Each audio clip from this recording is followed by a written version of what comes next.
Race for the Wounded is a 501(c)(3 nonprofit organization that puts wounded veterans into off-road racing, whether it be trucks or motorcycles. The reason we do long races is you have to depend on everybody in the military, just like in off-road racing. It gets the adrenaline going again, which was a problem I had when I retired. You go from 100 miles an hour to 0, so now we're bringing them up to 130 miles an hour in the truck.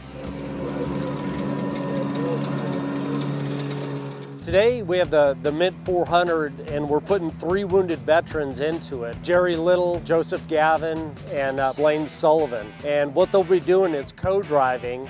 They're going to be watching all of the gauges. They're going to in charge of all the navigation of the truck. Each one of them is going to do about an 80-mile stint, and then the next guy gets in and we're going to take it to the finish and hopefully win this thing. The team that Scott Racing has and that Race for the Wounded has, it's really hard to describe. If you haven't been in the military, if you haven't been part of a team like that, it's emotional for me. These guys bring us in, they treat us like family, they let us do things that we would never ever be able to do otherwise in life. And it gives you a sense of purpose. It gives you something where you just feel normal again, even if it's only for a week.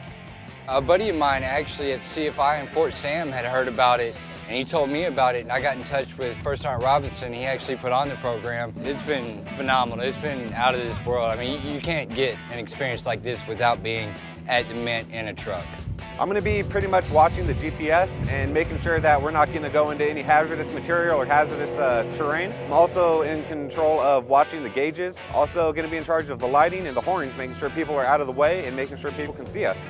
Racing in the desert is like nothing else. You're not only racing the other vehicles, you're racing the terrain. You have to be on your game at all times in a race like the Mint 400.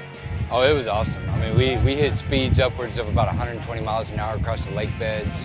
We were getting into 60, 70 miles an hour through 4- and 5-foot whoops, so we were tearing the course up. Everybody here is really cool. Everybody seems to really be enjoying what they're doing, and everybody seems to care a lot.